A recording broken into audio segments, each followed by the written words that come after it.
Kapansin-pansin ang reaksyon ni Papa Ed sa kanilang pag-live selling. Nang mabasa ito, mga kalina, ni Papa Ed pumasok mano sa live selling ni Edo dito sa Velvet Box. Grabe, hindi nga po nakalusot sa mga viewers.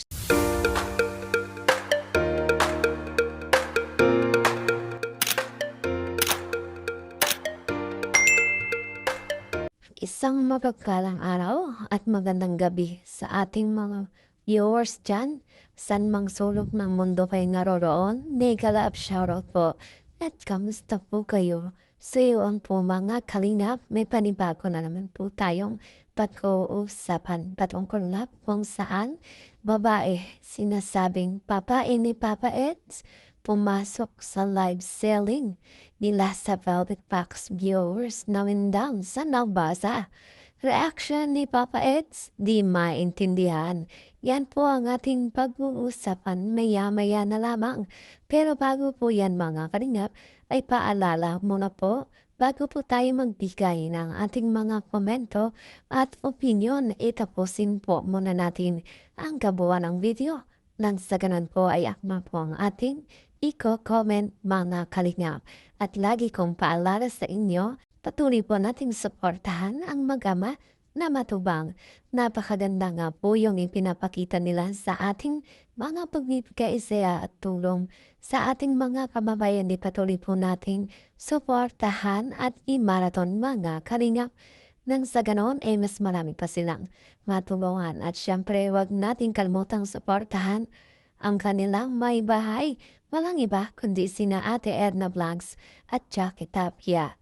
Huwag sana tayong magsasawang sumuporta, mga kalingap. Ating pagbabalik, ating pag-uusapan kung ano nga itong isyong lumabas na ito na kung saan mga kalingap sinasabing babae o mano ni Papa Eds ay pumasok sa live selling nila ni Kalingap JJ. Dito nga po sa Velvet Box na kung saan mga kalingap ay nakita natin ang reaction ni Kalingap Edo na talagang hindi naintindihan mga kalingap at hindi nga po talaga nakaligtas sa mga viewers. Dito yung kanilang mga nabasa. Dito nga po sa sinabi na kung saan mga kalingap na sinasabi ng ilan na ito nga po ay diabai ni Papa Eds na kung saan ay pumasok sa live selling. At eto nga po ang komento ng babaeng ito. Kung mababasa niyo mga kalingap, ay medyo kakaiba nga to. Kung kaya nawendang itong mga viewers natin nang mabasa ito mga kalingap at talagang hindi pinanagpas at naging issue o usapin. At eto nga po, patok na patok ngayon sa social media. Nang sa ngayon ay hindi nga po natin malaman ang katotohanan dahil ang tanong nga po dyan mga kalingap ay babae nga ba ni Papa Eds yan? O kung isa lamang itong bashers ni Papa Eds na gustong magkapansin o bibigyan na naman ng issue itong si Kalingap. Eto natin mga kalingap. At isa pa, hindi lang naman po si Papa Eds ang nasa live selling, kundi silang dalawa ni Kalingap JJ. Kung kaya hindi nga po malaman kung sino ang tinutukoy ng babaeng ito na pupunta nga daw doon sa apartment at doon na matutulog mga kalingap. So ito nga ba ay isang mensahe para lamang magkaroon ng issue itong si Papa Eds mga kalingap. So ating nga po yung alamin at pag-usapan.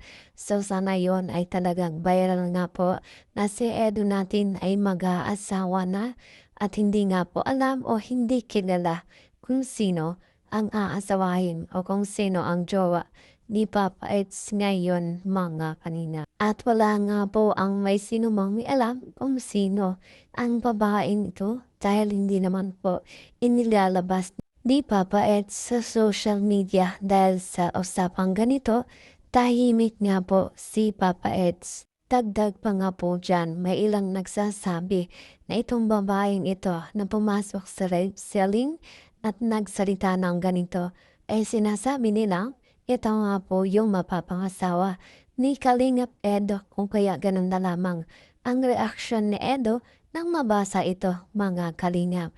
So grabe nga po no, hindi natin alam kung ano nga ba ang katotohanan dito at talagang marami nga pong isyong lumalabas para lang sa ganon ay masisiraan o siraan lamang itong si Papa Eds natin at talagang marami nga po dyan ni galit kay Papa Eds.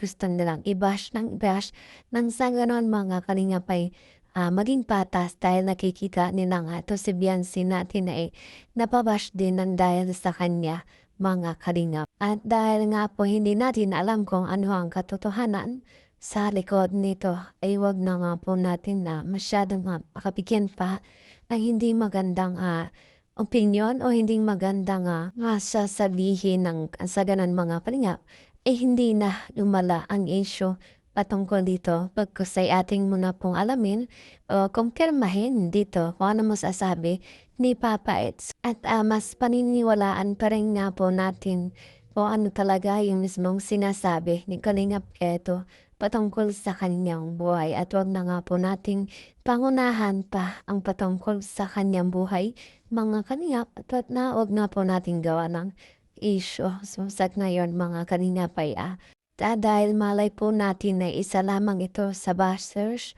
ni Papa Eds na gustong asarin itong si Papa Eds natin o asarin ang mga sumusuporta dito kay Kalingap Edo nang sa ganun ay mabigyan pansin itong si Edo at mabigyan ng issue muli mga Kalingap.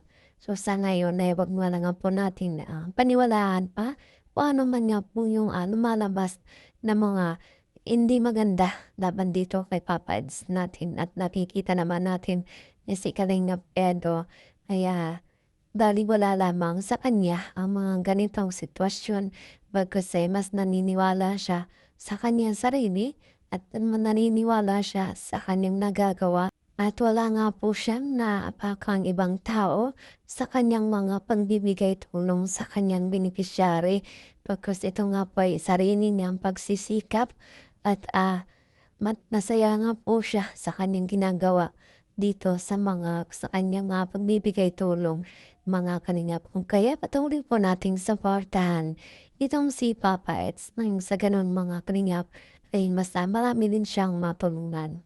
At yan nga po ang aking update ngayong araw patungkol kung saan babae umano ni Papa Eds pumasok sa live selling nila ni Kalingap Gigi sa Velvet Box na talagang kakaiba ang mensahe na nagkaroon ng ingay mga kalingap sa mga viewers kung kaya reaksyon ni Papa Eds ay hindi na maintindihan.